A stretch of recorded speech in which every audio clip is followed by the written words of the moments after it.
ദൈവനാമത്തിന് മഹത്വമുണ്ടാകട്ടെ. ഈ നല്ല പ്രഭാതത്തിൽ വിവിധ സ്ഥലങ്ങളിൽ ഇരുന്ന് നമുക്ക് ഒരുമിച്ച് ദൈവസന്നിധിയിൽ പ്രാർത്ഥിക്കാനും ദൈവശബ്ദം കേൾക്കുവാനും ദൈവം ഒരുക്കുന്ന നല്ല സന്ദർഭത്തെ ഓർത്ത് ഞാൻ ദൈവത്തിന് സ്തോത്രം പറയുന്നു. ഈ മീറ്റിങ്ങിനായി എനിക്ക് അവസരം ഒരുക്കിയ കർത്താവ് ദാസി, അതുപോലെ അപ്പർ റൂം പ്രയർ ലൈനിലെ എല്ലാ വിലയേറിയ ശ്രേഷ്ഠന്മാരായ ദൈവദാസന്മാർ, ദൈവമക്കൾ, സഹോദരിമാർ, പ്രിയപ്പെട്ടവരേവർക്കും യേശു ക്രിസ്തുവിന്റെ നാമത്തിലുള്ളതായ സ്നേഹം, വന്ദനം ഞാൻ അറിയിക്കുകയാണ്. എൻ്റെ അറിവ് ശരിയാണെങ്കിൽ എനിക്ക് ഈ ഗ്രൂപ്പിലുള്ള ആരെയും എനിക്ക് പരിചയമില്ല, മുഖപരിചയമോ അല്ലാതെ ഒരു വ്യക്തിബന്ധമോ എനിക്കില്ല. എങ്കിലും ക്രിസ്തുവേശുവിൽ നമ്മെ എല്ലാവരെയും ഒന്നാക്കി നിർത്തിയിരിക്കുന്ന ദൈവകൃപയെ ഓർത്ത് ഞാൻ ദൈവത്തിന് സ്തോത്രം പറയുകയാണ്. ചില ആഴ്ചകൾക്ക് മുമ്പ് കർത്താവ് ദാസ് എന്ന പ്രകാരം ഒരു മീറ്റിംഗ് ചെയ്യണമെന്ന് പറഞ്ഞപ്പോൾ സത്യത്തിൽ വളരെ തിരക്കുള്ള ദിവസങ്ങളായിരുന്നു. ഈ ദിവസങ്ങൾ അങ്ങനെ തന്നെയാണെങ്കിലും അല്പ മിനിറ്റുകൾ നിങ്ങളോട് ചേർന്നായിരിക്കുന്നത് എൻ്റെ ജീവിതത്തിലും എൻ്റെ ശുശ്രൂഷയ്ക്കും ഒരു അനുഗ്രഹമായി തീരുവാൻ വേണ്ടി പ്രാർത്ഥനയോടെ ഏറിയ അപേക്ഷയോടുകൂടെ നമുക്ക് ദിവസമായിരിക്കാം. ഞാൻ ഒന്ന് രണ്ട് വാക്കുകളിൽ എൻ്റെ സാക്ഷ്യം പറഞ്ഞു. ദൈവാത്മാവ് നിങ്ങൾക്ക് കൈമാറുവാൻ എന്നെ ഏൽപ്പിച്ച ഒരു ആത്മീയ ദൂത് ഞാൻ പ്രധാനമായിട്ട് കൈമാറി ഞാൻ എൻ്റെ വാക്കുകളെ സമയത്ത് അവസാനിപ്പിക്കാൻ ആഗ്രഹിക്കുന്നു. എൻ്റെ പേര് കർത്താവിന്റെ ദാസൻ ഓർപ്പിച്ചതുപോലെ ലിജു ഡാനിയൽ എന്നാണ്. എൻ്റെ സ്വദേശം മാവേലിക്കര ചെട്ടുകുളങ്ങര എന്നൊരു സ്ഥലമുണ്ട്. ഏറ്റവും അന്ധകാരം പിടിച്ച വളരെ ശക്തമായ ജാതിക മണ്ഡലമുള്ളതായ ഒരു ദേശമാണ് ഞങ്ങളുടെ ദേശത്തുള്ളത്. ഉള്ള ആളുകൾക്ക് എല്ലാവർക്കും അറിയാം, ദേശത്തിന്റെ അന്ധകാര ശക്തി വളരെ ശക്തമായ ഒരു അന്ധകാര ശക്തിയാണ്. അവിടെ ഒരു ഓർത്തഡോക്സ് കുടുംബത്തിൽ ജനിച്ച് വളർത്തപ്പെടുവാൻ ദൈവം എനിക്ക് സാവകാശം തന്നു. ഞാൻ പെന്തക്കോസ്തിലെ വിശ്വാസ സമൂഹത്തിലെ ഒരു മൂന്നാമത്തെ തലമുറയാണെന്ന് പറയാം. എൻ്റെ ജീവിതത്തിന്റെ അനുഭവം എന്ന് പറയുമ്പോൾ ഞങ്ങൾ വിശ്വാസത്തിലേക്ക് വന്നത് എൻ്റെ വല്യമ്മച്ചിക്ക് ദൈവം നേരിട്ട് കൊടുത്തതായ ഒരു വലിയ സൗഖ്യത്തിലൂടെയാണ്. ഇന്നും കർത്താവ് ജീവിക്കുന്നു എന്നുള്ളതിന് ഏറ്റവും വലിയ സാക്ഷ്യമാണ് ആ വിടുതൽ എന്ന് പറയുന്നത്. താന് ദീർഘവർഷങ്ങൾ സോറിയാസിസ് എന്ന് പറയുന്ന ഒരു മാരക രോഗം എൻ്റെ പിതാവിന്റെ മാതാവിനെ അലട്ടിയിരുന്നു. ദീർഘവർഷങ്ങൾ ദേഹത്ത് ചൂട് സമയമാകുമ്പോൾ ഒരു വസ്ത്രം പോലും ധരിപ്പാൻ കഴിയാതെ ഒറ്റമുണ്ട് മാത്രം ചുറ്റി ദേഹത്തു നിന്ന് മീന്റെ ചിതമ്പൽ ഇളകുന്നത് പോലെ ശരീരത്തിന്റെ തൊലികൾ ഇളകി വീഴുന്നതായ കാഴ്ച എൻ്റെ ചെറുപ്രായത്തിൽ ഞാൻ കണ്ട് എനിക്ക് നല്ല ഓർമ്മയുണ്ട്. അങ്ങനെ വർഷങ്ങൾ പ്രിയ മാതാവ് അങ്ങനെ ശാരീരികമായ ക്ലേശങ്ങൾ അനുഭവിച്ചു. അനേകിടങ്ങളിൽ കൊണ്ടുപോയി അന്നത്തെ സാഹചര്യത്തിനനുസരിച്ച് ട്രീറ്റ്മെന്റുകൾ ചെയ്തു. പല ഡോക്ടർമാരെ കണ്ടു, പലരെ കണ്ടു. പക്ഷേ അവിടെ ഒന്നും ഒരു വിടുതൽ പ്രാപിപ്പാൻ എൻ്റെ അമ്മച്ചിക്ക് കഴിഞ്ഞില്ല. എന്നാൽ ഒരു ദിവസം ഈ പറഞ്ഞതുപോലെ അവിടെ തനിക്ക് ചൊറിച്ചിൽ അസഹനീയമായി അടുത്തുള്ളതായ ഒരു കാറ് വിളിച്ച് ഞങ്ങളുടെ അടുത്തുള്ളതായ ഒരു ഹോസ്പിറ്റലിൽ കൊണ്ടുപോയി മണിക്കൂറുകൾ അവിടെ വെയിറ്റ് ചെയ്തിട്ട് ഡോക്ടറെ കാണുവാൻ കഴിഞ്ഞില്ല.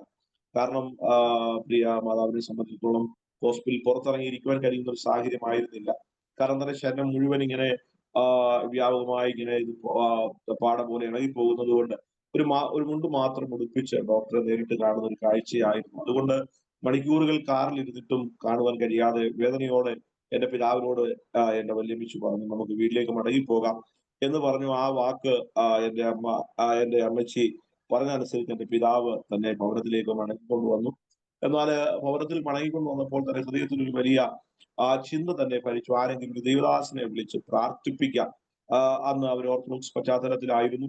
അപ്പോൾ അങ്ങനെ എൻ്റെ വല്യമ്മച്ചിയുടെ ഹൃദയത്തിൽ ഒരു താല്പര്യം തോന്നി. എൻ്റെ പിതാവിനോട് പറഞ്ഞു, ഒരു ആരെങ്കിലും കൊണ്ട് എനിക്ക് വേണ്ടി പ്രാർത്ഥിപ്പിച്ചാൽ എനിക്കൊരു സൗഖ്യം വരുമെന്ന് എന്റെ ഹൃദയത്തിൽ അന്തരാത്മാവിൽ പറയുന്നു എന്ന് പറഞ്ഞനുസരിച്ച് എന്റെ പിതാവ് കടന്നുപോയി. അന്ന് ഇന്നത്തെ വിശ്രമിക്കുന്ന കർത്താവിന്റെ ദാസൻ പാസ്റ്റർ കല്ലുമല കുഞ്ഞുമോൻ എന്ന് പറയുന്ന എം ഇ ജേക്കബ് പാസ്റ്റർ വളരെ അന്ന് ശക്തമായി കർത്താവ് ഉപയോഗിക്കപ്പെട്ടുകൊണ്ടിരിക്കുന്നതായ ദൈവദാസനാണ്.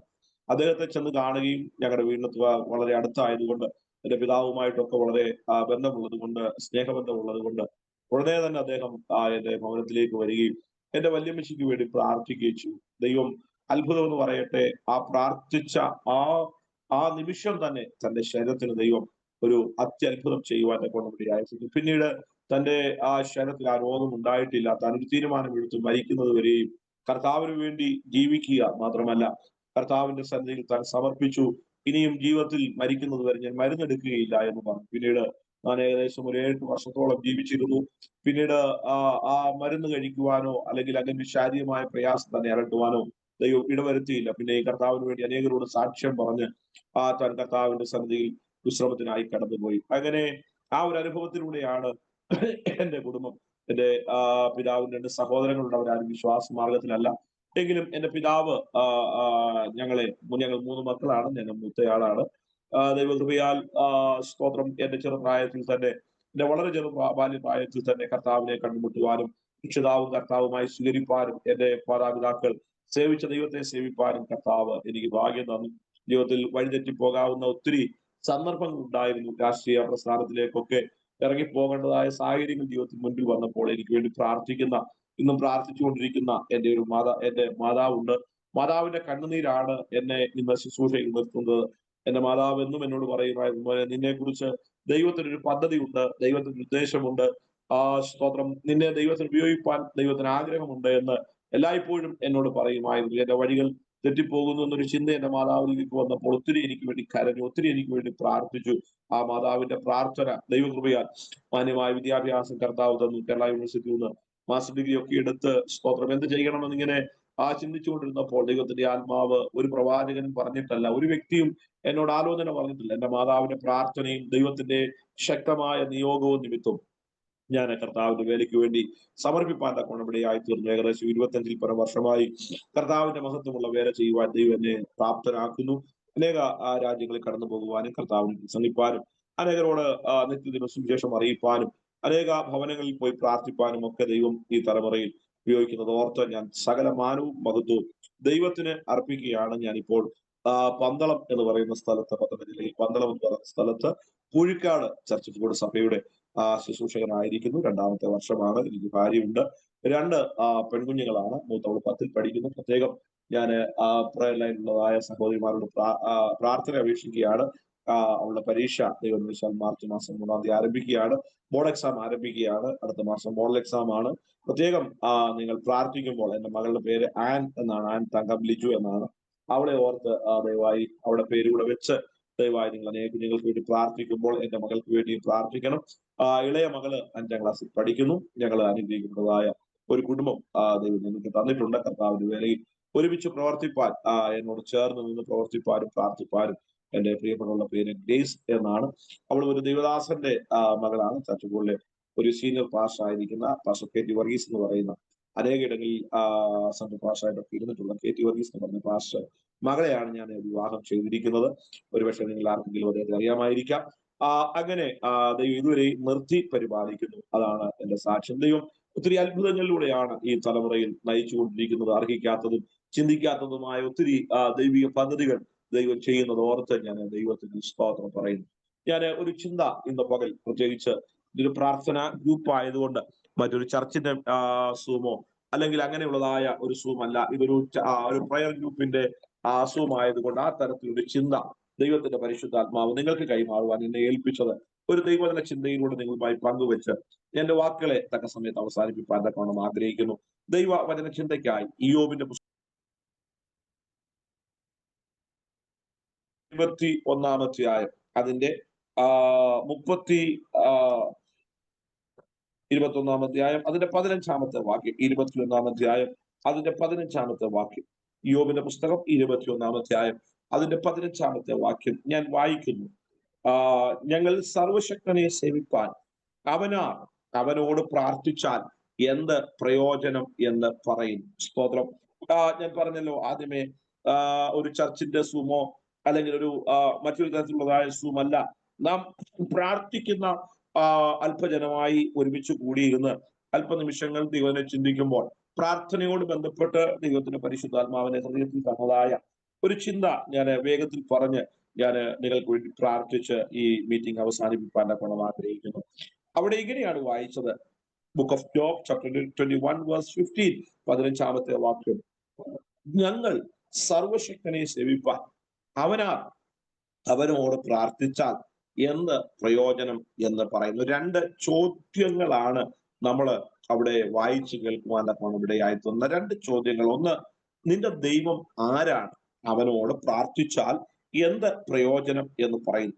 ഇയ്യോബിന്റെ പുസ്തകത്തെ കുറിച്ചൊക്കെ സവിസ്തരം നമുക്ക് അറിയാവുന്നതാണ്. ഇയ്യോബിന്റെ ചരിത്രമൊക്കെ നമുക്കറിയാം. ഇയ്യോബിന്റെ പുസ്തകം 1-ാം അധ്യായം 1-ാമത്തെ വാക്യത്തിൽ നാം ഇങ്ങനെ വായിക്കുന്നു. ഊസ് ദേശത്ത് ഇയ്യോബ് എന്ന പേരുള്ളതായ ഒരു പുരുഷനുണ്ടായിരുന്നു. അവൻ നിഷ്കളങ്കനും നേരുള്ളവനും ദൈവഭക്തനും ദോഷം വിട്ട് അകലുന്നവനുമായിരുന്നു. അവനെക്കുറിച്ച് അങ്ങനെയാണ് ദൈവത്തിന്റെ വചനം ഓർപ്പിക്കുന്നത്. എന്നാൽ അടുത്ത വാക്യത്തിൽ അവർ 7 പുത്രന്മാരും 3 പുത്രിമാരും ജനിച്ചു.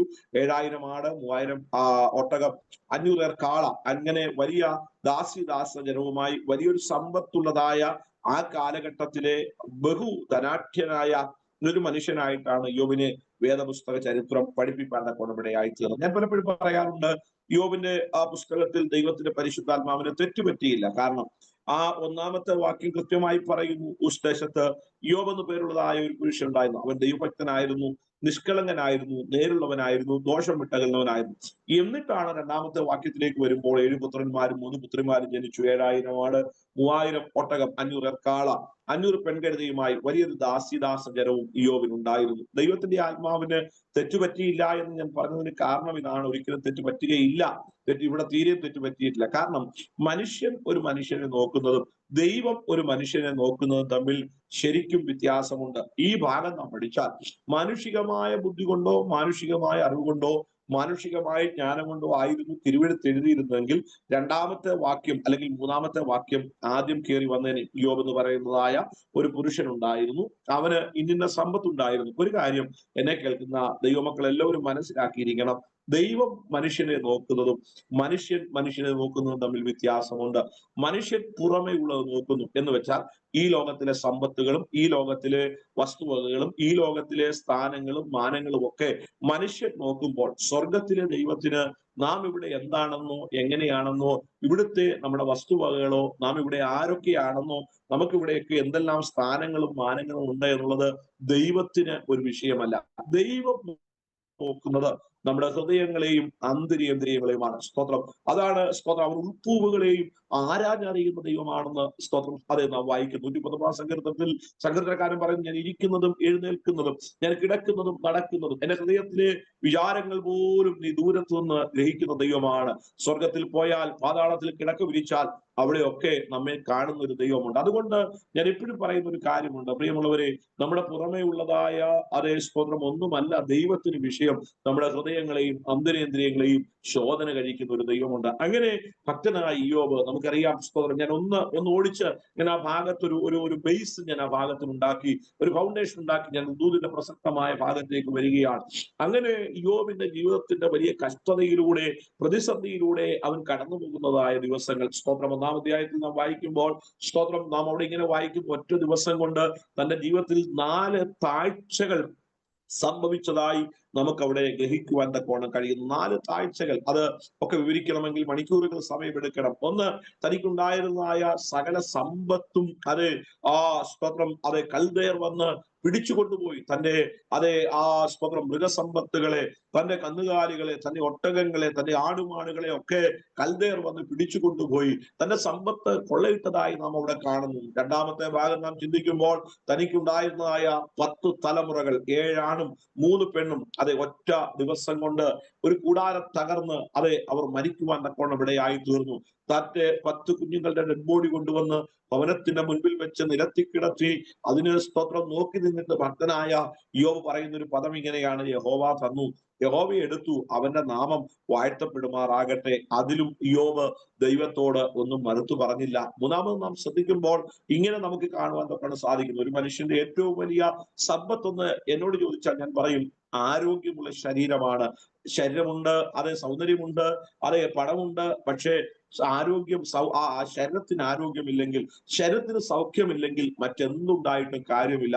ശ്രദ്ധിച്ച്, വളരെ ആരോഗ്യദൃഢഗാത്രനായ സൗന്ദര്യമുള്ളതായ നല്ല സ്തോത്രം ഭംഗിയുള്ള കോമള രൂപമുള്ള നല്ല ആഠ്യത്വമുള്ളതായ യോബിനെ കുറിച്ച് നാം പഠിക്കുമ്പോൾ ഒറ്റ ദിവസം കൊണ്ട് തന്റെ ശരീരം മുഴുവൻ വ്രണങ്ങൾ ബാധിപ്പാൻ തക്കോണം ഇടയായി തീർന്നു. തലമുടി മുതൽ പാദം വരെ സ്തോത്രം പരുക്കുകളാൽ വ്രണങ്ങളാൽ ബാധിച്ച യോബ് സ്തോത്രം താന് ഒരു ഓട്ടുകഷ്ണം എടുത്ത് തന്റെ ശരീരം ചുരണ്ടുമ്പോൾ ഇങ്ങനെയാണ് വായിക്കുന്നത്, ആ ഓട്ടുകഷ്ണം ചെന്ന് അസ്ഥിയിൽ തൊട്ടിട്ട് ആ അസ്ഥിക്കകത്ത് കൊള്ളുന്ന ശബ്ദം പോലും കേൾക്കുമാറ് വിരൂപമായി തീർന്ന അല്ലെങ്കിൽ ആകൃതിയില്ലാതെയായി തീർന്ന എല്ലാവരാലും അത് തള്ളപ്പെട്ടതായ ഒരു യോബിനെ നമുക്ക് അവിടെ കാണുവാൻ സാധിക്കുന്നു. പക്ഷേ നാം അവിടെയൊക്കെ മനസ്സിലാക്കുമ്പോൾ ഇതെല്ലാം ജീവിതത്തിൽ സംഭവിക്കുമ്പോഴും യോബിനെ കുറിച്ച് എനിക്കുള്ളതായ ഒരു സന്തോഷം എന്ന് പറയുന്നത്, അല്ലെങ്കിൽ നമുക്കുള്ളതായ ഒരു സദ്വർത്തമാനം എന്ന് പറയുന്നത്, ഇവൻ ഇതിലൊന്നും ദൈവത്തെ തള്ളി പറഞ്ഞില്ല, ദൈവത്തെ അവൻ ഉപേക്ഷിച്ച് പറഞ്ഞില്ല. നാം അവിടെ വായിക്കുമ്പോൾ ഇങ്ങനെയാണ് വായിക്കുന്നത്. സ്തോത്രം, 4 സാക്ഷ്യങ്ങൾ യോബിനുള്ളതായി ദൈവവചനം നമ്മെ പഠിപ്പിക്കുന്നു. 4 സാക്ഷ്യങ്ങൾ. ഒന്നാമത്തെ സാക്ഷ്യം നാം ശ്രദ്ധിച്ചാൽ അറിയാം, ദൈവത്തിന് യോബിനെ കുറിച്ച് ഒരു സാക്ഷ്യം ഉണ്ടായിരുന്നു. യോബിനെ കുറിച്ച് ദൈവത്തിന് സാക്ഷ്യം ഉണ്ടായിരുന്നു. എന്താണ് സാക്ഷ്യം? സ്തോത്രം, സാത്താനോട് ദൈവം ചോദിക്കുന്ന ഒരു ചോദ്യമുണ്ട്. നീ എന്റെ ദാസനായ യോബിന്റെ മേൽ ദൃഷ്ടി വെച്ചിരിക്കുന്നു. അപ്പോൾ സ്വർഗത്തിലെ ദൈവം പറയുകയാണ്, അവൻ എന്റെ ദാസനാണ്. ദൈവമക്കളെ, ഞാൻ എപ്പോഴും പറയും, എല്ലാവരുടെയും സാക്ഷ്യമൊന്നും നേടിയെടുക്കുവാൻ എന്നെ കൊണ്ടോ നമ്മളിൽ ആരെ കൊണ്ടോ കഴിയത്തില്ല. നമുക്ക് അതേ സ്തോത്രം എതിരെ അപവാദങ്ങളും അപമാനങ്ങളും ഒക്കെ പറയുന്ന ഒത്തിരി ആളുകൾ ജീവിതത്തിൽ കണ്ടേക്കാം. പക്ഷെ ഒരു കാര്യം ഞാൻ പറയാം, നമ്മുടെ പരമാർത്ഥത അറിയുന്ന, നമ്മുടെ നിഷ്കളങ്കത അറിയുന്ന, നമ്മുടെ നടപ്പ് നന്നായി ശോധന ചെയ്യുന്ന ഒരു സർവശക്തനായ ദൈവമുണ്ട്. അവൻ നമ്മെ കുറിച്ച് പറയണം, അവൻ എന്റെ ദാസനാണ്. അപ്പോൾ ഒന്നാമത്തെ സാക്ഷ്യം, സ്തോത്രം, സ്വർഗത്തിലെ ദൈവത്തിൽ നിന്ന് യോബിനൊരു സാക്ഷ്യമുണ്ടായിരുന്നു.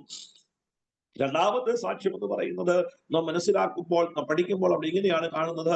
സാത്താൻ യോബിനെ കുറിച്ച് ഒരു സാക്ഷ്യം പറയുന്നുണ്ട്. സാത്താൻ ദൈവസന്നിധിയിൽ ചെന്നിട്ട് പറയുകയാണ്, വെറുതെ അല്ല അവൻ ദൈവഭക്തനായിരിക്കുന്നത്. ദൈവമകളെ, സ്തോത്രം, അതെ, നമുക്ക് വലിയ ബുദ്ധിമുട്ടാണ് സാത്താൻ നമ്മെ കുറിച്ച് ഒരു നല്ല സാക്ഷ്യം പറയാൻ. കാരണം വേദപുസ്തകം പഠിക്കുമ്പോൾ സാത്താനെ കുറിച്ച് ഒരുപാട് പദങ്ങൾ പറയുന്നുണ്ട്. അതിനകത്ത് ഒരു പദം ഞാൻ എടുത്തു ഉദ്ധരിക്കാം: അപവാദിയായ പിശാച്.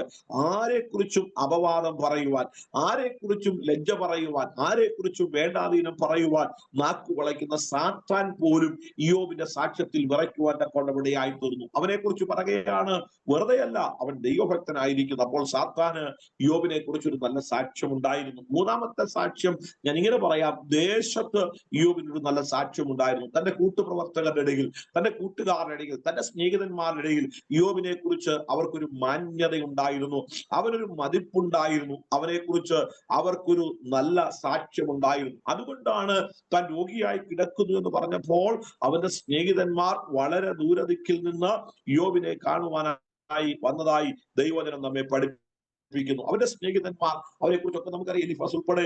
അങ്ങനെ സ്തോത്രം, അവർ വന്ന് സ്തോത്രം യോബിനോട് അതേ സ്തോത്രം വാദിക്കുവാനും തർക്കിക്കുവാനും അവന്റെ കഷ്ടതയിൽ, അവരുടെ വേദനയിൽ, ദുഃഖത്തിൽ പങ്കുചേരുവാനും ഒക്കെ ഇടയായി. പക്ഷേ യോബ് അവരെ കണ്ടപ്പോൾ വലിയ സന്തോഷമായി യോബിന്. കാരണം യോബിന് മനസ്സിലായി, എന്നെ ആശ്വസിപ്പിക്കുവാൻ വന്നതായ, എന്നെ താങ്ങുവാൻ വന്നതായ, എനിക്ക് അതേ സമാധാനം പറയുവാൻ വന്നതായ എന്റെ സ്നേഹിതന്മാരെന്ന് അവരെ കുറിച്ച് യോബ് പറഞ്ഞെങ്കിലും അല്പമണിക്കൂറുകൾ കഴിഞ്ഞപ്പോൾ തനിക്ക് മനസ്സിലായി, താൻ പറഞ്ഞ സാക്ഷ്യത്തിന് മാറ്റം വരണം, താൻ പറഞ്ഞ വാക്കുകൾക്ക് മാറ്റം വരണം. അതുകൊണ്ടാണ് യോബ് പറയുന്നു, നിങ്ങളെല്ലാവരും വ്യസനിപ്പിക്കുന്ന ആശ്വാസകന്മാർ. ശ്രദ്ധിക്കണേ സ്തോത്രം, പ്രിയമുള്ളവരെ, ഞാൻ മനസ്സിലാക്കിയിടത്തോളം എന്റെ ജീവിതത്തിലും എന്റെ ശുശ്രൂഷയിലും എന്റെ ആത്മീക അനുഭവങ്ങളിലും സ്തോത്രം അതെ ആശ്വസിപ്പിക്കുമെന്നും തണുപ്പിക്കുമെന്നും കൈത്താങ്ങുമെന്നും കരുതുമെന്നും ഒക്കെ പറഞ്ഞ ഒത്തിരി ആളുകളുണ്ട്. എന്റെ സ്തോത്രം സാക്ഷ്യങ്ങളിലേക്കൊന്നും ഞാൻ അങ്ങനെ ആഴമായി കടക്കുന്നില്ല. ഞാൻ എന്റെ ജീവിതത്തിൽ ഞാൻ പലപ്പോഴും ഓർക്കാറുണ്ട്. സ്തോത്രം അതെ, ഒത്തിരി ആളുകൾ ഞാൻ ശുശ്രൂഷയ്ക്ക് ഇറങ്ങുമ്പോൾ ഞാൻ ഇങ്ങനെ വിശ്വസിച്ചു, എന്നെ പലരും കരുതും, എന്നെ പലരും കൈ പിടിക്കും,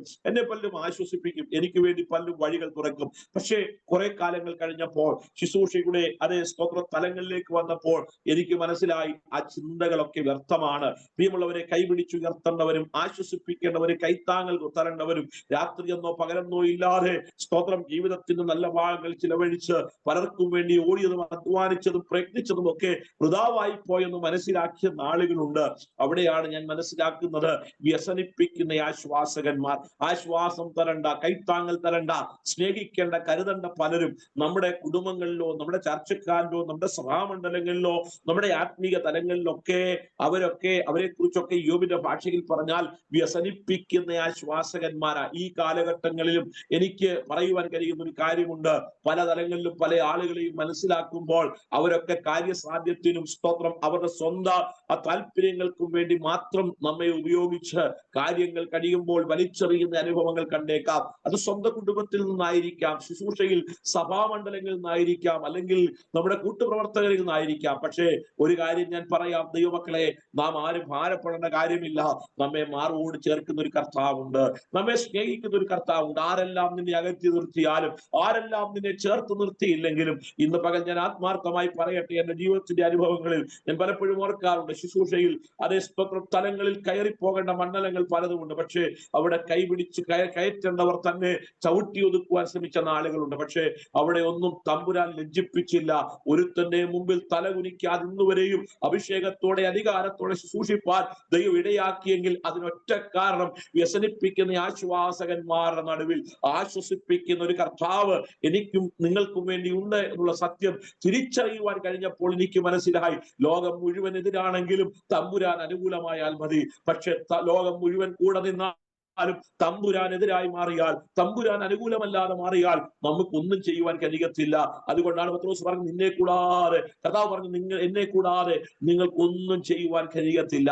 അതുകൊണ്ട് ദൈവമക്കളെ, വ്യസനിപ്പിക്കുന്ന ആശ്വാസകന്മാർ മാത്രമല്ല, ഇയ്യോബിനെ കുറിച്ച് പറയുന്ന ഒരു പദമുണ്ട്, നിങ്ങളെല്ലാം പൊട്ടുവൈദ്യന്മാരാ. എന്ന് വെച്ചാൽ അവർ വന്നപ്പോഴേ ചികിത്സിക്കാൻ തുടങ്ങി. ഇയ്യോബിന്റെ രോഗം ഇന്നതാണ്, ഇയ്യോബിന്റെ അതേ അനുഭവം ഇന്നതാണ്. പക്ഷേ അല്പം കഴിഞ്ഞപ്പോഴാണ് ഇയ്യോബിന് മനസ്സിലായി, ഇവരിൽ നിന്നുണ്ടാകുന്നത് വേദനയ്ക്ക് അല്ലെങ്കിൽ മുറിവിന് ആശ്വാസമല്ല, വേദനപ്പെടുന്ന മുറിക്കപ്പെട്ട അനുഭവത്തിൽ ഒന്നുകൂടെ നമ്മുടെ മുറിവുകൾ വർദ്ധിപ്പിക്കുകയാണ്. ഞാൻ പലപ്പോഴും അറിയാതെ ഞാൻ എന്നോട് പറയാറുണ്ട്, പല ആളുകളും വന്ന് മുറിവിന്റെ ആഴം കുറയ്ക്കുമെന്ന് വിചാരിക്കുമ്പോൾ ഇല്ല, പല ആളുകളും വന്ന് മുറിവിന്റെ ആഴം കൂട്ടും. ലോകത്തിന്റെ പ്രത്യേകതയാ.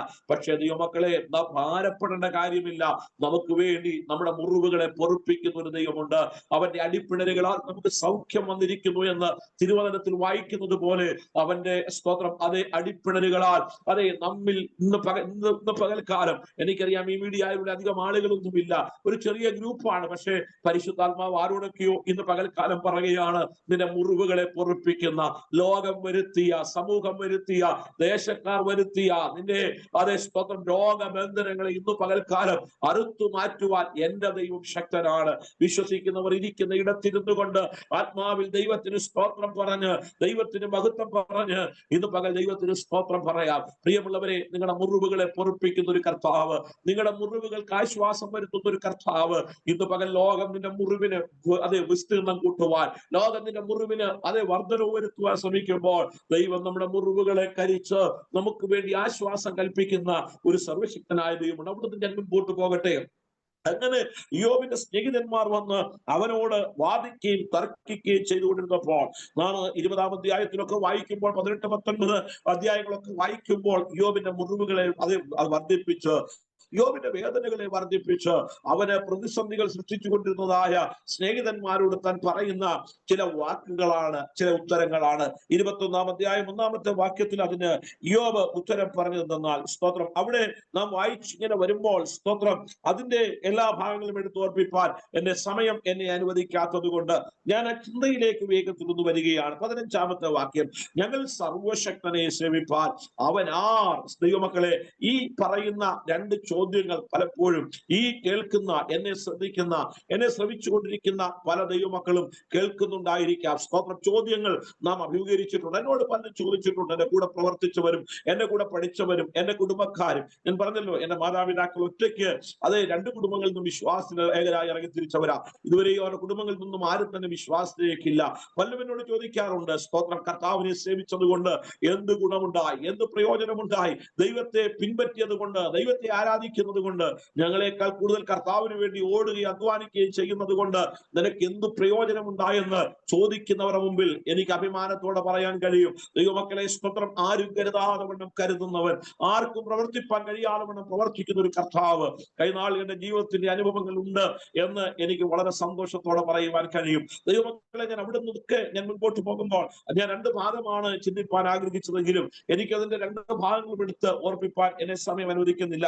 നാം നാം അതിന്റെ രണ്ടാമത്തെ ഭാഗം എടുക്കുകയാണ്. നമ്മുടെ ആ ഗ്രൂപ്പിന്റെ അതേ സ്തോത്രം, അതേ ടീമും അതേ അല്ലെങ്കിൽ നമ്മുടെ പ്രാർത്ഥന ഗ്രൂപ്പ് ആയതുകൊണ്ട് ഞാൻ ആ ഭാഗം ഒന്ന് എടുത്ത് ഓർപ്പിച്ചു വേഗത്തിൽ അവസാനിപ്പിക്കാം. നാം പലരും ചോദിക്കാറുണ്ട് ഈ ടൈം ലൈനിലൂടെ ഒക്കെ സ്തോത്രം 24 മണിക്കൂർ പ്രാർത്ഥിക്കുന്ന ഈ പ്രാർത്ഥനാ ഗ്രൂപ്പിലൂടെ ഒക്കെ പ്രാർത്ഥിച്ചിട്ട് പ്രയർ ലൈനിലൂടെ ഒക്കെ പ്രാർത്ഥിച്ചിട്ട് എന്ത് പ്രയോജനമുണ്ട് എന്ന് പലരും ഒരു പക്ഷേ ചോദിക്കും. സഹോദരിമാരെ, നിങ്ങൾക്ക് വേറെ ജോലിയില്ലേ? വീട്ടിൽ നിങ്ങൾക്ക് വേറെ കാര്യങ്ങളില്ലേ? നിങ്ങളുടെ കുഞ്ഞുങ്ങളുടെ കാര്യങ്ങളില്ലേ? നിങ്ങളുടെ ഭർത്താവിന്റെ കാര്യങ്ങളില്ലേ?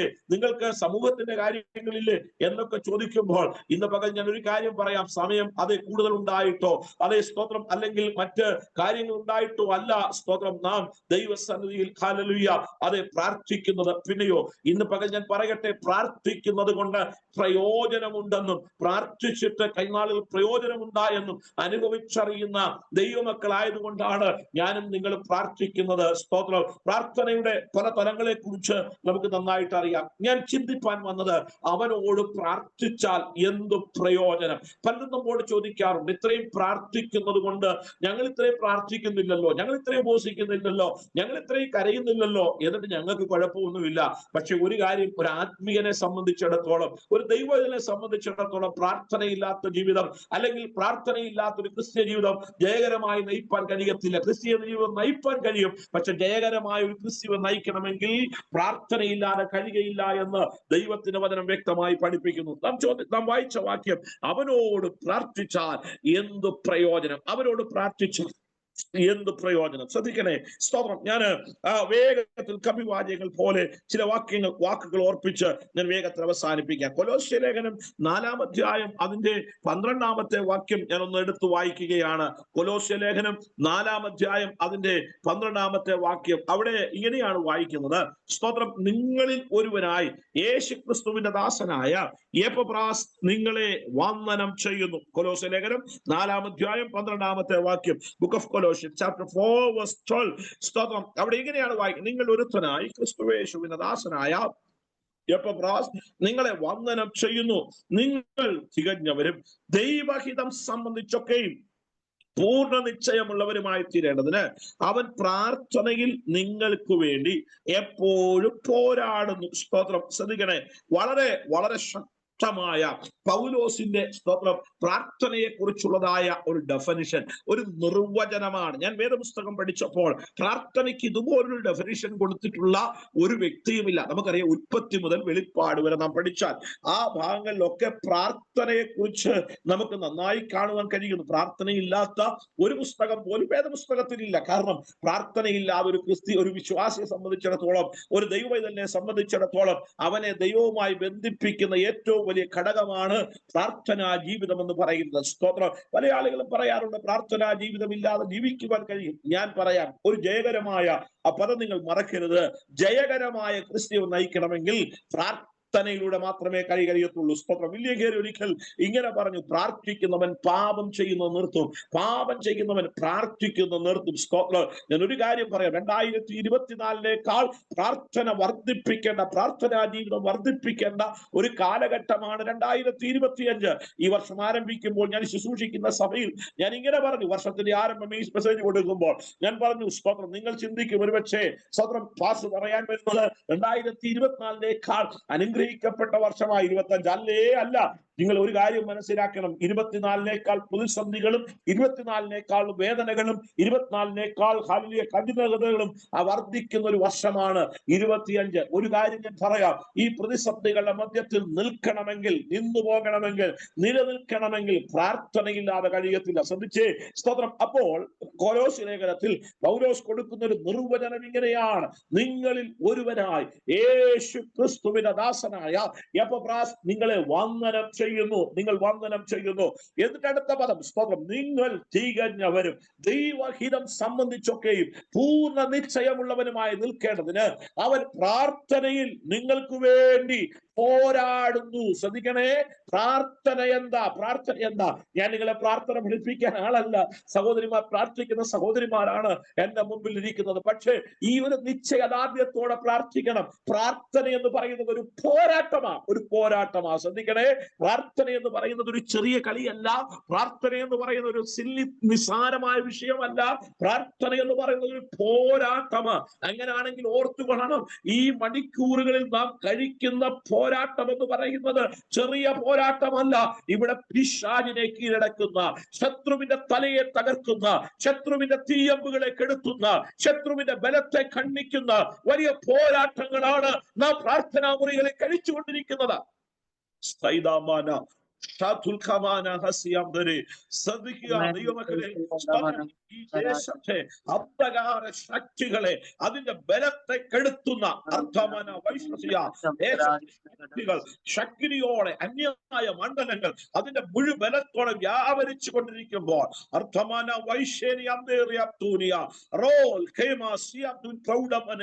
ഈ പകൽ പറ, ഞാൻ ചെയ്യുന്ന ശുശ്രൂഷ ചെറുതല്ല.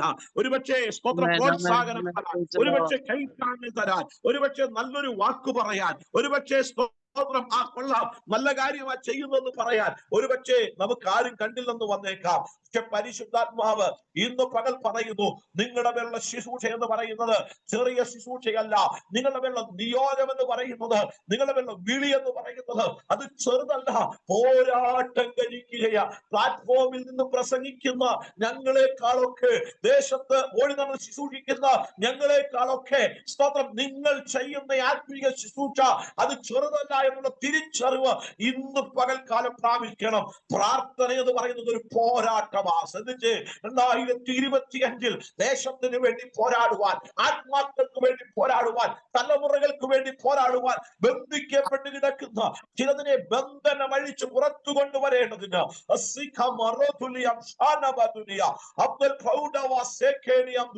പരിശുദ്ധാത്മാവ് ശക്തമായി ഈ ദൂത് കൈമാറുമ്പോൾ നിങ്ങൾ പ്രാർത്ഥനയിൽ പോരാടുന്ന ദൈവമക്കളെ പോരാട്ടമാണ്.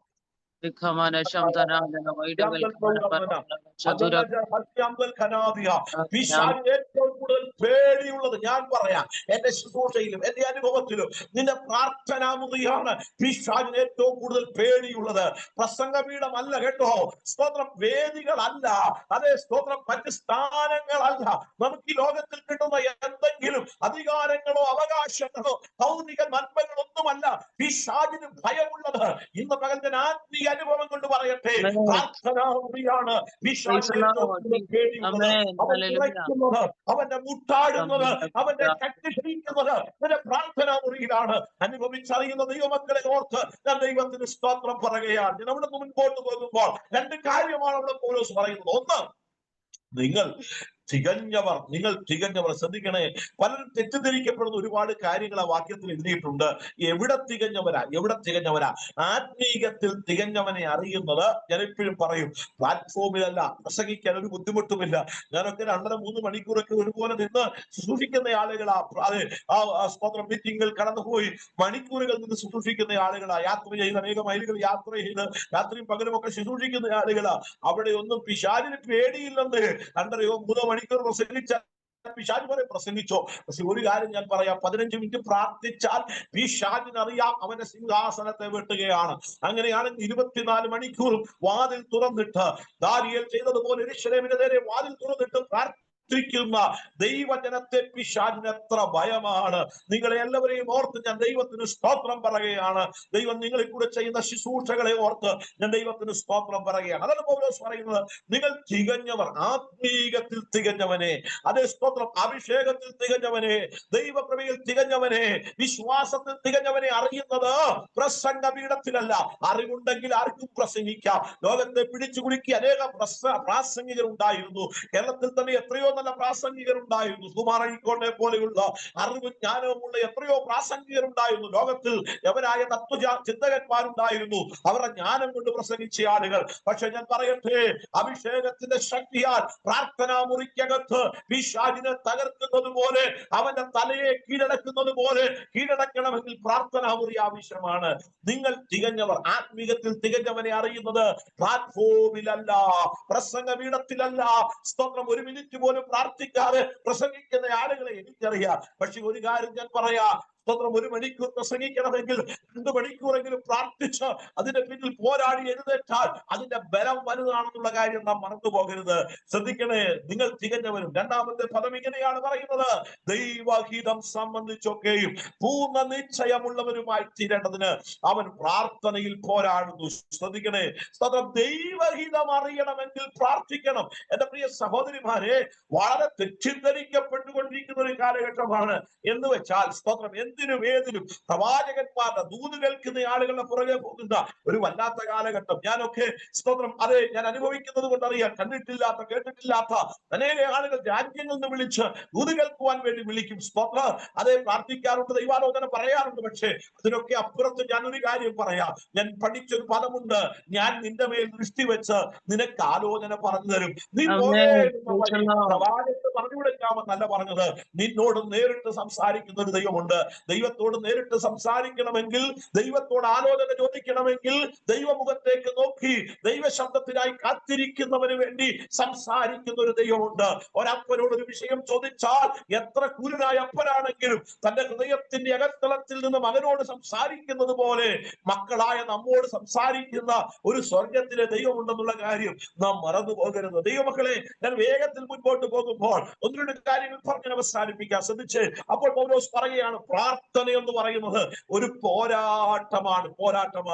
2, പ്രാർത്ഥനയിൽ സംഭവിക്കുന്നത്, ഒന്ന്, നമ്മെ തികഞ്ഞവരാക്കുന്നു. ആത്മീയത്തിൽ തികഞ്ഞവനാക്കുന്നത് തിയോളജി അല്ല, ദൈവശാസ്ത്രമല്ല, പ്രസംഗങ്ങളല്ല, പ്രസംഗവീതമല്ല, പ്രാർത്ഥനയാണ് ഒരുവനെ ആത്മീയത്തിൽ തികഞ്ഞവനാക്കുന്നത്. 2, ദൈവഹിതം സംബന്ധിച്ചൊക്കെയും എന്നെ കുറിച്ചുള്ള, എന്റെ കുടുംബത്തെ കുറിച്ചുള്ള, എന്റെ ശുശ്രൂഷയെ കുറിച്ചുള്ള, എന്റെ തലമുറകളെ കുറിച്ചുള്ള, എന്റെ ഭാവിയെ കുറിച്ചുള്ള, എന്റെ പേരുടെ ദൈവിക നിയോഗത്തെ കുറിച്ചുള്ള തിരിച്ചറിവ് ഞാൻ പ്രാപിക്കുന്നത്.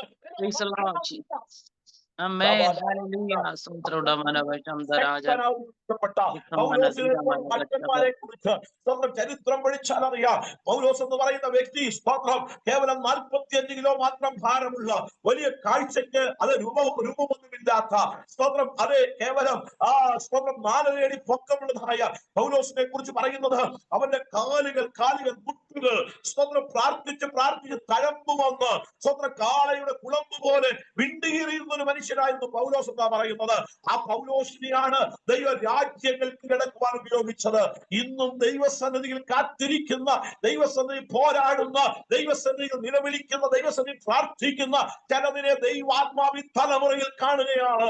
നിന്റെ തലമുറകളിൽ ചിലതിനെ രാജ്യങ്ങളിലേക്ക്, പട്ടണങ്ങൾ കീഴടക്കേണ്ടതിന്, ദേശങ്ങൾ കീഴടക്കേണ്ടതിന് ദൈവത്തിന്റെ ഈ പകൽ മനസ്സിലാക്കി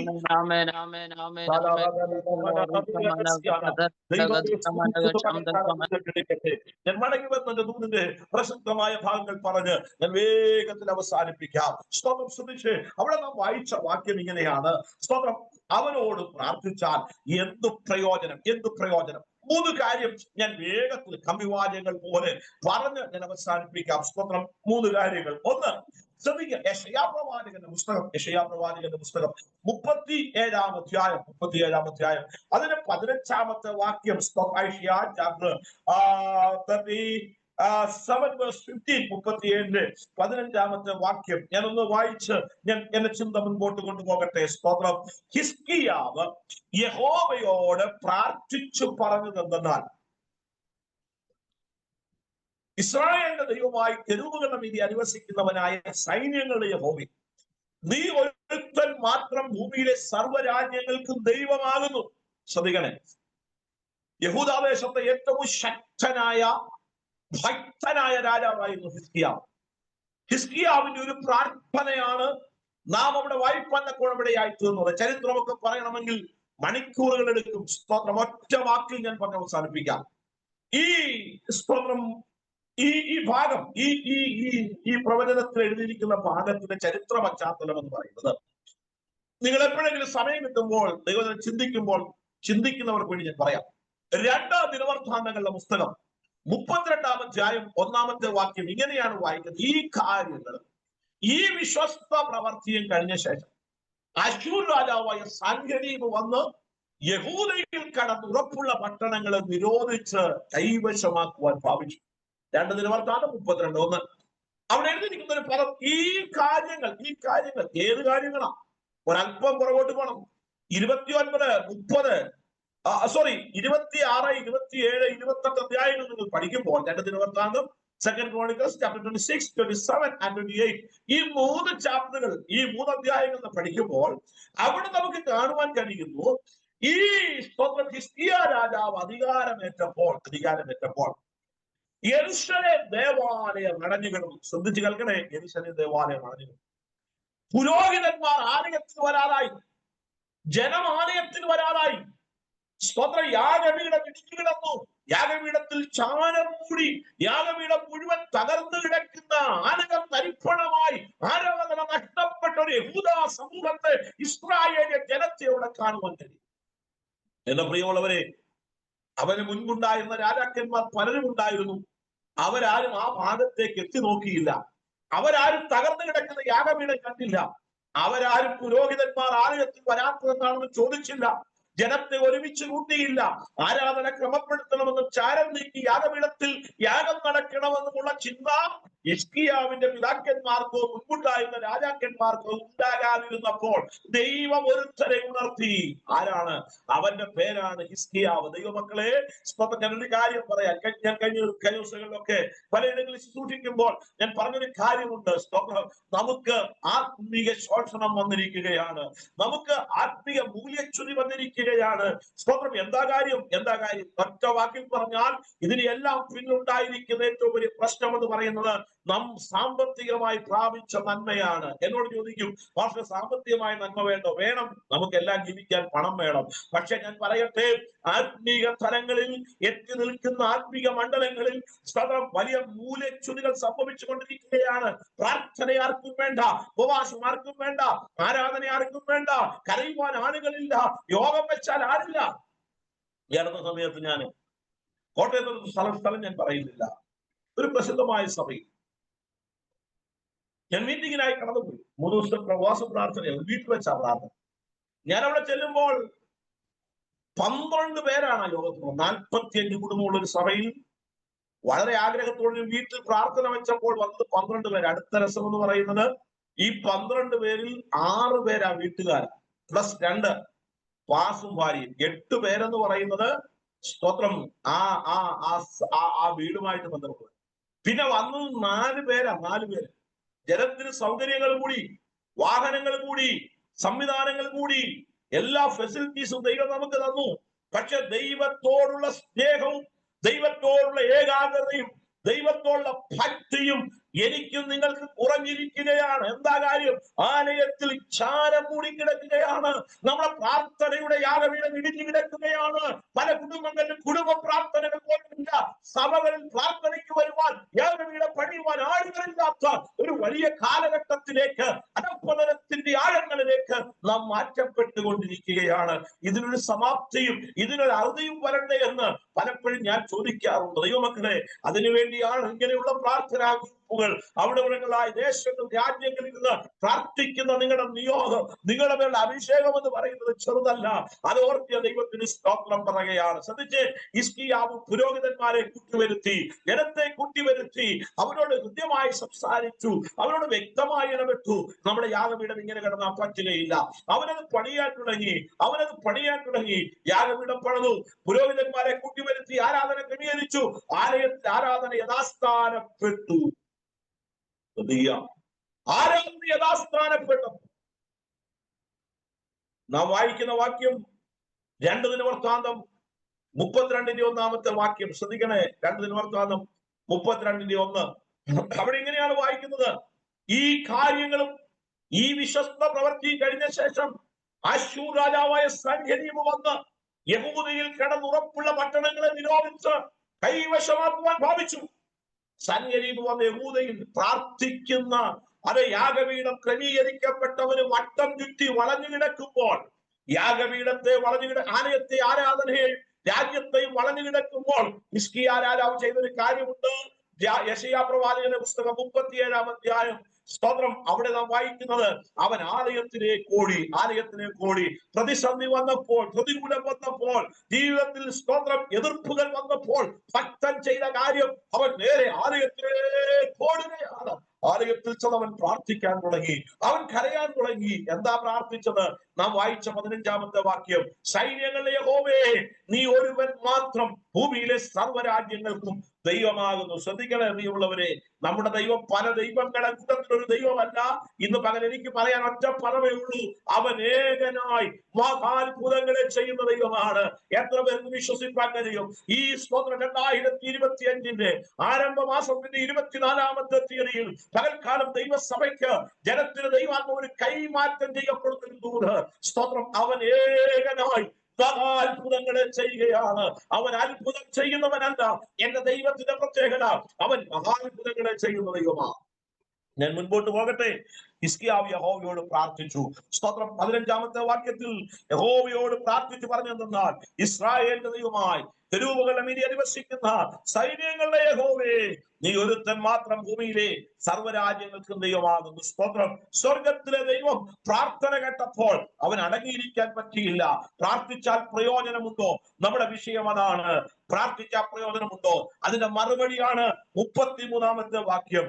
ആകയാൽ യഹോവ അശ്ശൂർ രാജാവിനെ കുറിച്ച് ഇപ്രകാരം അരുളിച്ചെയ്യുന്നു, അവൻ ഈ നഗരത്തിലേക്ക് വരികയില്ല, ഒരു അമ്പ് അവിടെ ഇല്ല, അതിന്റെ നേരെ പരിചയോടുകൂടെ വരികയില്ല, അതിനെതിരെ വാട കോരുകയുമില്ല, അവൻ വന്ന വഴിക്ക് തന്നെ മടങ്ങിപ്പോകും. ശ്രദ്ധിച്ചേ. സ്തോത്രം. നാം വായിച്ച ഭാഗം ഇങ്ങനെയാണ്. സ്തോത്രം. ദൈവത്തിന്റെ ദാസനായ ഹിസ്കിയാവ് ആലയത്തിൽ പോയി പ്രാർത്ഥിച്ചപ്പോൾ പരിശുദ്ധാത്മാവ് ഇങ്ങനെ പറഞ്ഞു, അവൻ ഈ നഗരത്തിലേക്ക് വരികയില്ല. ഇന്ന് പകൽ ചില പ്രതിസന്ധികൾ വളഞ്ഞു കിടക്കുന്നത് കണ്ടുകൊണ്ട് എന്നെ കേൾക്കുന്ന ദൈവമക്കളെ, പരിശുദ്ധാത്മാവിൽ ഞാൻ വിളിച്ചു പറയട്ടെ, അവൻ ഈ നഗരത്തിലേക്ക് വരികയില്ല. നിന്നെ തകർത്തു കളയാൻ, നിന്റെ കുടുംബത്തെ തകർത്തു കളയാൻ, നിന്റെ ശുശ്രൂഷയെ തകർത്തു കളയാൻ, നിന്റെ ആത്മീയ അനുഭവങ്ങളെ തകർത്തു കളയാൻ ഇന്ന് പകൽ വന്നു വളഞ്ഞു കിടക്കുന്ന ചിലതിനെ നോക്കി പരിശുദ്ധാത്മാവ് ശക്തമായി പറയുന്നു, അവൻ ഈ നഗരത്തിലേക്ക് വരികയില്ല. എത്ര പേർ വിശ്വസിക്കുന്നു? ഇന്ന് പകൽ എന്റെ ശരീരത്തിന് നേരെ, എന്റെ ആയുസ്സിന്, എന്റെ ആരോഗ്യത്തിന് നേരെ, എന്റെ ശുശ്രൂഷയ്ക്ക് നേരെ, എന്റെ നിയോഗത്തിന് ഇന്ന് പകൽ വന്നു വളഞ്ഞു കിടക്കുന്ന ശത്രു എന്നിൽ കടക്കുവാൻ, എന്റെ കുടുംബത്തിൽ കടക്കുവാൻ, എന്റെ ശുശ്രൂഷയിൽ കടക്കുവാൻ, എന്റെ തലമുറയിൽ കടക്കുവാൻ ഇന്ന് പകൽ പരിശുദ്ധാത്മാവ് പറയുന്നു, ആരോഗ്യ തലമുറകൾക്ക് വേണ്ടി ഭാരപ്പെട്ട് കണ്ണുനീരോടെ പ്രാർത്ഥനയോട് ഇന്ന് പകൽ എന്നെ കേൾക്കുന്നെങ്കിൽ അവരോട് ദൈവാത്മാവ് നിയോഗം അയച്ചു പറയുകയാണ്, അവന് ഈ സ്തോത്രം നഗരത്തിലേക്ക് കടക്കുവാൻ ദൈവം സമ്മതിക്കുകയില്ല. സ്തോത്രം. അടുത്ത വാക്യം ഇങ്ങനെ വായിക്കുന്നത്, ഒരമ്പു പോലും അവിടെ ഇല്ല. ശ്രദ്ധിച്ചേ, ഒരമ്പു പോലും. ദൈവത്തിന്റെ ആത്മാവ് ശക്തമായി പറയുന്നു, സ്തോത്ര, ശത്രു വന്നത് ഒരമ്പ് കൊണ്ടല്ല, രണ്ടമ്പ് കൊണ്ടല്ല, ലക്ഷക്കണക്കിന് അമ്പ് കൊണ്ട് വന്ന് വളഞ്ഞു കിടക്കുന്ന ശത്രുവിനെ നോക്കി പരിശുദ്ധാത്മ പറയും, ഒരമ്പ് പോലും. ഇന്ന് പകൽ ദൈവാത്മാവ് പറയുന്നു, ചില ആഭിചാരത്തിന്റെ അമ്പ്, ചില ക്ഷുദ്രപ്രയോഗത്തിന്റെ അമ്പ്, ചില മന്ത്രവാദത്തിന്റെ അമ്പ് ഇന്ന് പകൽ നിനക്കെതിരെ എയ്യുവാൻ ശത്രു കാത്തു നിൽക്കുമ്പോൾ പരിശുദ്ധാത്മാവ് പറയുന്ന ദൂത്, പ്രാർത്ഥിച്ച നിന്നോട് ഒരമ്പ് പോലും എയ്യുവാൻ അടകമന ഹത്തുരി അതൽഖമന വൈശേരി അബ്ദൽ ഖരെ അർത്ഥനോ ജാസി ഖബാരി അബ്ദൽ പ്രൗഢ. ശക്തിയോടെ ദൈവത്തിന് സ്തോത്രം പറഞ്ഞ് ഇന്ന് പകൽ ഏറ്റെടുക്ക്. ഒരമ്പ് പോലും നിന്റെ തലമുറയ്ക്ക് നേരെ, നിന്റെ ശുശ്രൂഷയ്ക്ക് നേരെ, നിന്റെ വെള്ള നിയോഗത്തിന് നേരെ, നിന്റെ വെള്ള വാഗ്ദത്തത്തിന് നേരെ എയ്യുവാൻ ദൈവം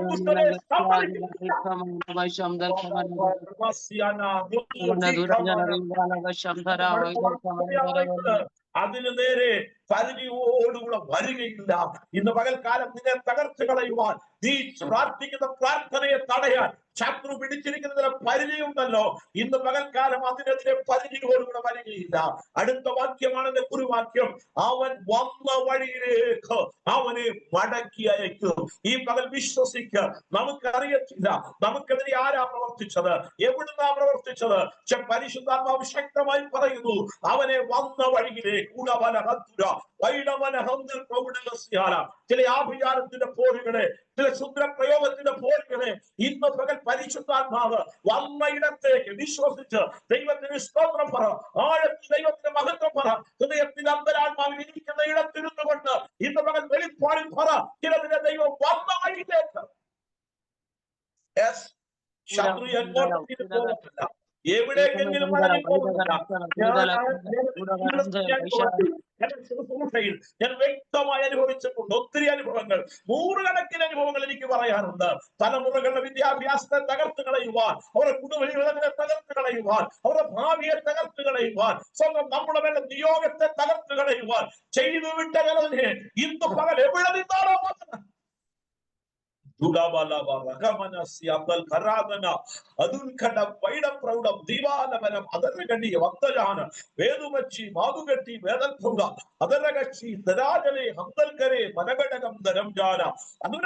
ദൈവാത്മാവ് ശക്തമായി ഇന്ന് പകൽച്ചലോട് പറയുന്നു, ചിലത് മടങ്ങിപ്പോകുക, വെളിപ്പാടുകളെ തകർത്ത് കളയുവാൻ, തകർത്ത് കളയുവാൻ, തകർത്ത് കളയുവാൻ വന്ന ചിലത് ഇന്ന് പകൽ യേശുവിന്റെ നാമത്തിൽ ദൈവജനത്തിന് മടക്കി അയക്കുകയാണ്. പ്രാർത്ഥിക്കാൻ പ്രയോജനമുണ്ടോ? ദൈവത്തിന്റെ പറയുന്നു, ശത്രു എവിടെ നിന്ന് വന്നോ, ഏത് ഉദ്ദേശത്തോടെ വന്നോ, അവനെ ദൈവം മടക്കി അയക്കുകയാണ്.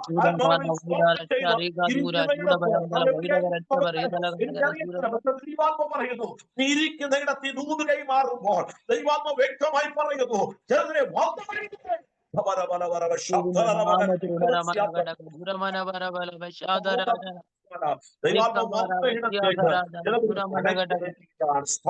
രണ്ടാമത്തെ കാര്യം ഞാൻ പറഞ്ഞു പോട്ട്, ലൂക്കോസിന്റെ സുവിശേഷം 3-ാം അധ്യായം അതിന് 27-ാമത്തെ വാക്യം. ലൂക്കോസിന്റെ സുവിശേഷം 3-ാം അധ്യായം 27-ാമത്തെ വാക്യം നമുക്ക് കാണാപ്പാടം അറിയാവുന്ന ഒരു വാക്യമാണ്. അവിടെ ഇങ്ങനെയാണ് വായിക്കുന്നത്, സ്തോത്രം. 21-ാമത്തെ വാക്യം, ജനമെല്ലാം സ്നാനമേൽക്കുകയും യേശു സ്നാനമേറ്റ് പ്രാർത്ഥിക്കുമ്പോൾ സ്വർഗം തുറന്നു. യേശു സ്നാനമേറ്റ് പ്രാർത്ഥിക്കുമ്പോൾ സ്വർഗം തുറന്നു. ശ്രദ്ധിച്ചേ, പ്രാർത്ഥിക്കാൻ പ്രയോജനമുണ്ടോ? ദൈവത്തിന്റെ വചനം പറയുന്നു, സ്വർഗം തുറക്കും, സ്വർഗം തുറക്കും. വിശ്വസിക്കുന്നവർ എത്ര പേരുണ്ട് ഇന്ന് പകൽ? ചിന്തിക്കുന്ന ചില വിഷയത്തെ ഈ പകൽ പരിശുദ്ധാത്മ പറയുകയാണ്, നിനക്ക് വേണ്ടി തുറക്കാൻ പോകുകയാ. നമുക്കറിയാം, പ്രവൃത്തികളുടെ പുസ്തകം 12-ാം അധ്യായം സ്വന്തം പത്രോസിനെ കുറിച്ച് നാം വായിക്കും. നമുക്ക് കാണാപ്പാടം അറിയാം. സ്വന്തം പത്രോസിനെ പിടിച്ച് കാരാഗ്രഹത്തിലിട്ടു.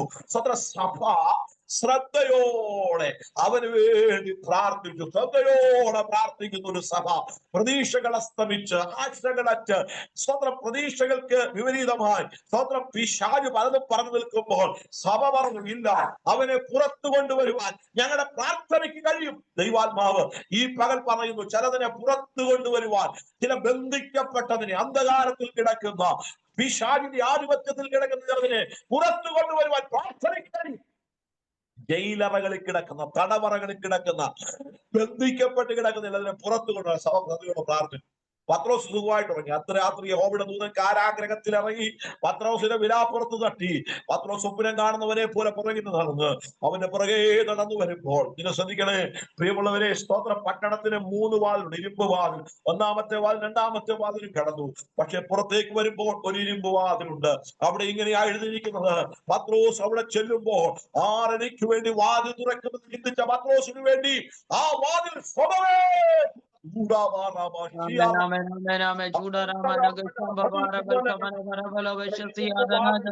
ഇന്ന് പകൽ പ്രാർത്ഥനയുടെ മുമ്പിൽ തുറക്കാൻ പോകുകയാണ്. ചില കടുപ്പമേറിയ, വലിപ്പമേറിയ, ബലമേറിയ, ശക്തിയേറിയ ചില വാതിലുകൾ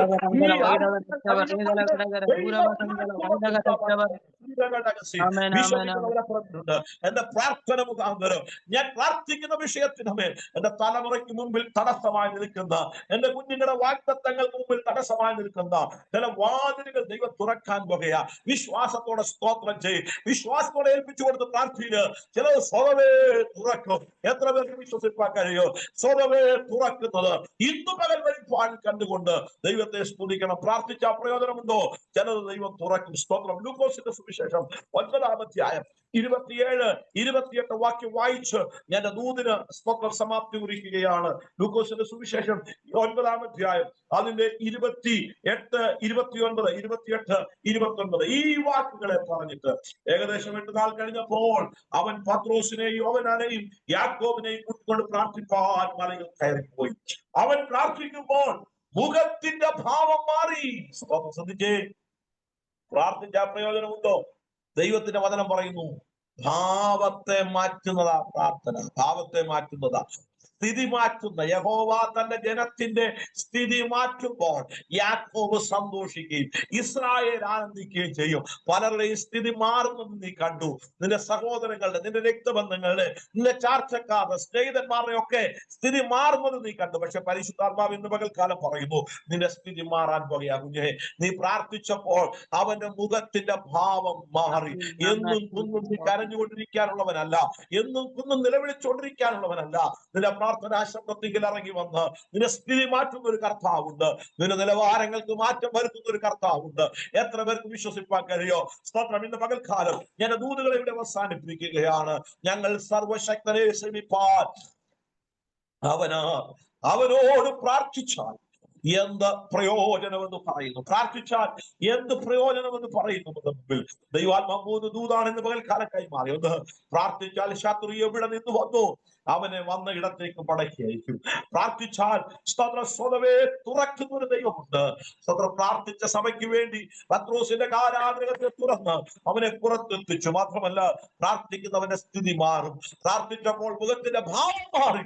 ദിവസങ്ങൾ നമുക്ക് പ്രാർത്ഥിക്കാം. പിന്നെ ഈ പ്രാർത്ഥനാവരം പ്രാപിച്ച് സ്തോത്രം പ്രാർത്ഥിപ്പാൻ ദൈവം സഹായിക്കട്ടെ.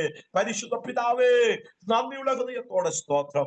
അല്പമിനിറ്റുകൾ നിന്റെ ജനത്തോട് ചേർന്ന് അവരുടെ പ്രാർത്ഥനാ കൂട്ടായ്മയിൽ കയറി കർത്താവെ പ്രാർത്ഥിപ്പാൻ, അവർക്ക് വേണ്ടി കർത്താവെ ദൈവസ്ഥൽ ഒരുമിച്ചായിരിക്കാൻ ദൈവം തന്ന അവസരത്തിനായി സ്തോത്രം. കർത്താവെ, ഈ മീറ്റിങ്ങിലുള്ള എല്ലാ പ്രിയപ്പെട്ടവരെയും, ഇതിന്റെ എല്ലാ സംഘാടകരെയും, ഇതിന്റെ പിന്നുള്ള എല്ലാ പ്രവർത്തനങ്ങളെയും കർത്താവെ കൈകൊണ്ടും മനസ്സുകൊണ്ടും ഹൃദയം കൊണ്ടും താവെ നന്മ കൊണ്ടും ഒക്കെ ഇതിനെ പിന്തുണയ്ക്കുന്ന എല്ലാ പ്രിയപ്പെട്ടവർക്കായി സ്തോത്രം. നിറഞ്ഞ ഹൃദയത്തോടെ നല്ല മനസ്സോടെ ഈ രാവിലെ അടിയവരെ അനുഗ്രഹിക്കുന്ന കർത്താവ് പ്രവർത്തനങ്ങൾ പിന്നെ ശക്തിയോടെ മുന്നേറുവാൻ, ഭാരതത്തെ, ലോകത്തെ കർത്താവിന് വേണ്ടി പിടിച്ചടക്കുവാൻ നിയോഗം കൊടുത്തവരെ അയക്കണമേ. പ്രത്യേകിച്ച് താവേദിന്റെ പിന്നിൽ പ്രവർത്തിക്കുന്ന എല്ലാ ദൈവദാസന്മാർക്കായി, ദാസിമാർക്കായി സ്തോത്രം.